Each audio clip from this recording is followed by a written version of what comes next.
In this lecture, we'll be taking a look at Boolean operators in Python. We have AND, OR, NOT, IN, NOT IN, IS, and IS NOT.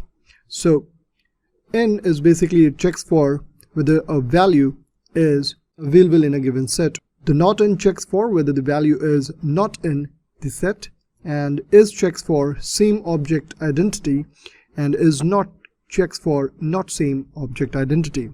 Let's go ahead and check them out now. So here we have two variables, x set to true and y set to false.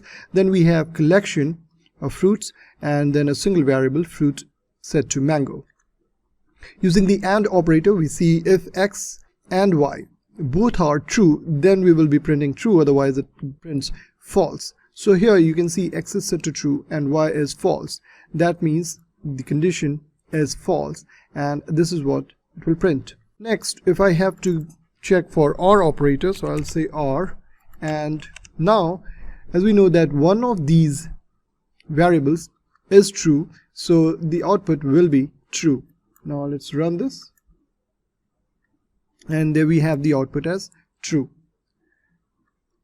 And here we can also go with a single value using the NOT operator. So if not y, let's run this. That means if it's not true, which is the case over here, and that's the reason it says print true. Similarly, if I say not x, which means not true, which is going to be false in this case, and it is going to print false. Let's run this now, and there you can see it's printing false. Next, we will be exploring the IN operator. So I can say if fruit in collection, so you can see mango is there in the collection and it will return true. There you go, it says true.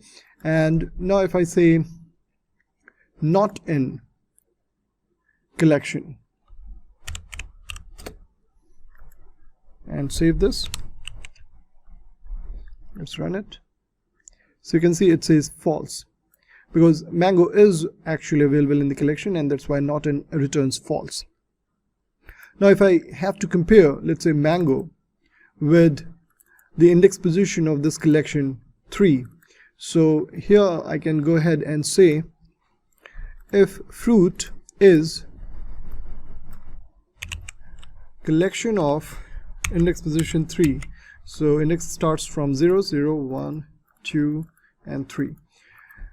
In that case, you can see mango and mango both are here, so in this case it's going to return true, as you can see over here, because their identities will also match, as Python only contains one variable of mango in its collection. So even though it's present over here and here, the IDs of these two will be same. And if I say fruit is not, and I change the index position to, let's say, 0, in that case you'll see false is printed. In that case you will see true is printed, because fruit is not over here apple. So mango and apple, they are different, and that's the reason why it says true. So that was Boolean operators in Python.